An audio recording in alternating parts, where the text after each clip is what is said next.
sinais da economia brasileira seguem a ser positivos. O país registrou no último trimestre a menor taxa de desemprego dos últimos 10 anos, ou seja, desde 2014 que o desemprego não estava tão baixo, 7,5%. Isso significa que o Brasil, nesta área do emprego, volta para patamares da época da Dilma Rousseff, quando a gente tinha quase um pleno emprego no país. É verdade que os salários não se recuperaram. São empregos quase sempre com uma renda mais baixa.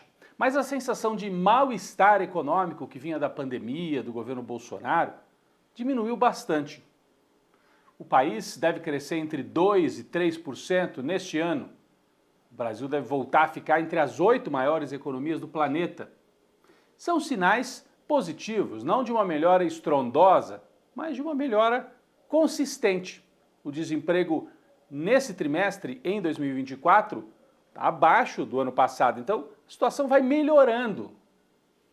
Apesar disso, crescem os sinais de tensão política no horizonte.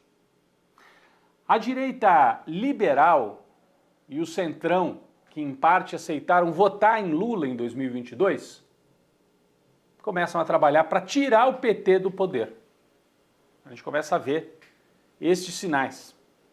Um deles, a reunião de Luciano Huck, que é um homem da Globo, da mídia, reuniu na casa dele o Tarcísio, governador de São Paulo, bolsonarista, e o Campos Neto, presidente do Banco Central, também bolsonarista. Aquela ideia de criar um bolsonarismo mais light, mais palatável, com uma aparência liberal, mas é truculento, aposta em escolas militares, aposta em violência, um discurso violento e na hipocrisia num discurso moralista, falsamente moralista.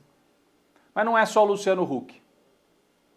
3 dos principais jornais do país, ao mesmo tempo, num intervalo de poucos dias, lançaram editoriais idênticos.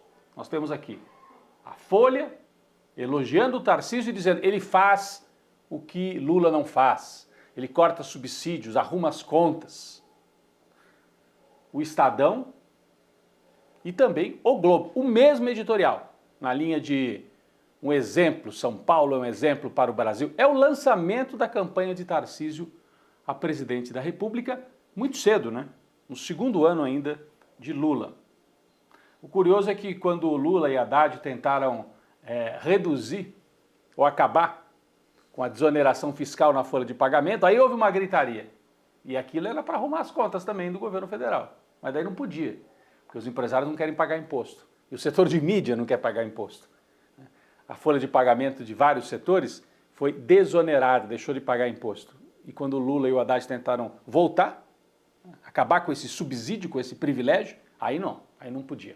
Mas eles seguem na campanha pelo Tarcísio. A gente viu também a capa da revista Veja, está aqui, dizendo que começou a campanha eleitoral. E quem é que está na campanha? O Bolsonaro coordenando a turma da extrema-direita com o Tarcísio na frente. Gostado que falta alguém aqui, né? É uma campanha contra quem mesmo? Contra o Lula. Mas o Lula desaparece. É como se houvesse um plano já em andamento para encerrar a fase, a era Lula. Falta combinar com os eleitores do Lula, com os setores populares que seguem apostando nesse governo.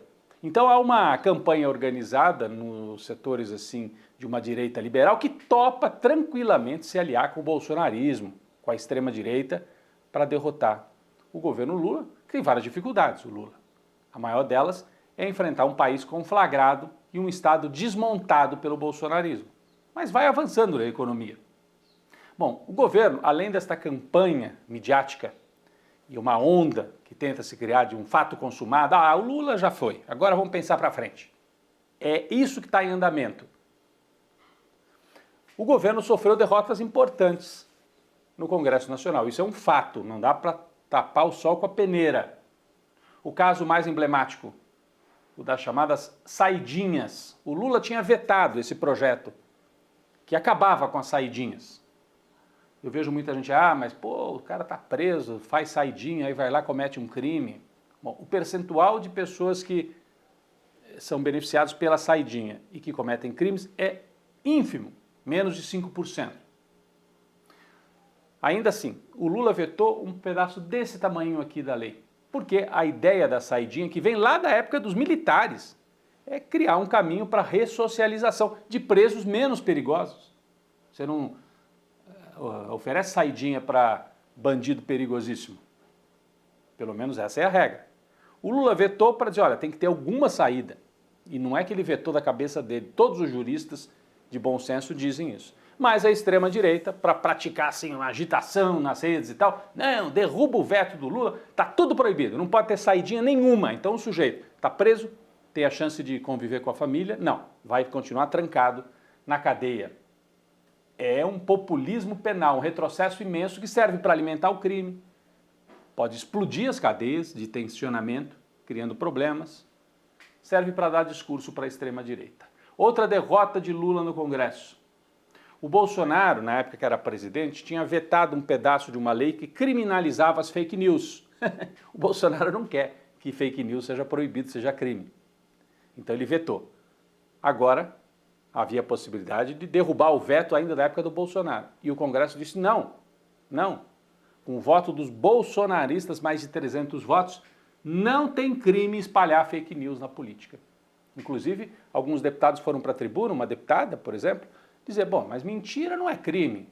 Qual que é o problema? Todo mundo mente. Eles querem o direito de mentir de forma industrial. Está aqui um trecho da deputada. O mundo é cheio de mentiroso e mentira não é crime. Pode ser pecado, pode ser feio, pode ser imoral, mas mentira não é crime. Então estão perseguindo, querendo buscar, caçar mentirosos, é isso? Não é? E nós não estamos atrás de mentira, nós queremos falar a verdade. Nós queremos falar a verdade e esse projeto, ele não impede, não combate mentiras. Mas para além do conteúdo dos projetos que foram objeto do Congresso e nos quais o governo Lula sofreu derrota, sim, e o bolsonarismo conseguiu vitórias, a direita se uniu e conseguiu cerca de 350 votos. E do lado do governo, em geral 120, 130 votos apenas. O que significa que não foi só o bolsonarismo. O Centrão também se aliou com a extrema-direita bolsonarista para derrotar o governo. O que significa isso?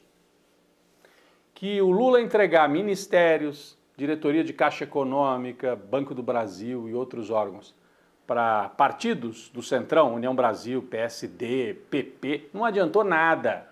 Eles têm os cargos e votam com a extrema-direita. Tem que mudar alguma coisa nesta lógica. O Lula parece operar, e aí é uma crítica mesmo, numa lógica que funcionou lá nos primeiros governos dele. Preciso de votos no Congresso, entrego ministérios para os partidos, eles me dão os votos. Não funciona mais assim. Funciona na base das emendas, da chantagem, uma espécie de semi-parlamentarismo implantado pelo Lira. E aí o Centrão fica com os cargos e ainda vota contra o governo. Alguma coisa está errada. Preocupa muito o fato do Centrão estar blocado com a extrema-direita bolsonarista. Se a economia não estivesse razoavelmente bem, eles iam para cima do governo para tentar o impeachment, não tenha dúvida disso. Então, algo precisa mudar. E muita gente diz assim, o problema é na articulação política, troca o ministro. Eu acho que o problema não é trocar ministro. Isso parece time de futebol que troca o técnico e o time continua perdendo.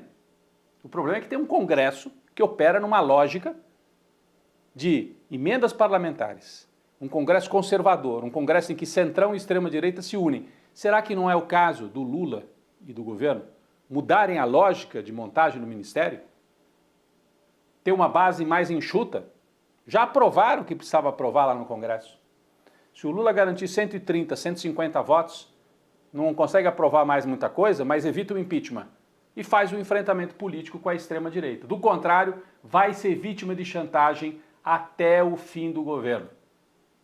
É certo também que a gente precisa concluir com uma outra ideia. Aquela frase, é a economia que decide tudo.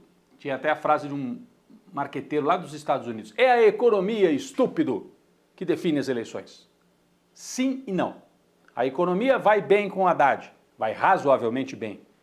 Mas na política o tensionamento continua porque tem uma extrema-direita que agita e cria um debate por fora da economia, sobre valores conservadores, questão de aborto, e cria um clima, o governo não serve para nada, corrupção. Então parece que dois países operando, o Lula e o governo numa lógica de vamos melhorar a economia, e a extrema-direita avançando um debate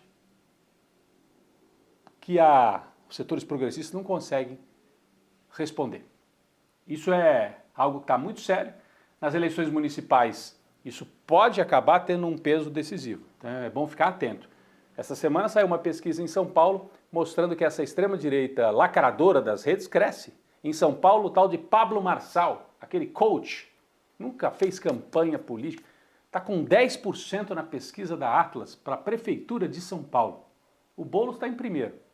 E o prefeito, que é do Centrão, acaba caindo nos votos porque vem essa extrema-direita que não é da política, é da antipolítica. Mas no fundo é da política. Finge que não é. É um quadro que vai se criando e para o qual a gente tem que ficar muito atento. Aquela esperança de que a vitória de Lula em 2022 normalizaria o país, reduziria as tensões, acabaria com esses lacradores, não se confirmou. Vamos ter que lidar com isso e encontrar novas estratégias para enfrentar esse quadro que pode trazer uma situação perigosa para o Brasil.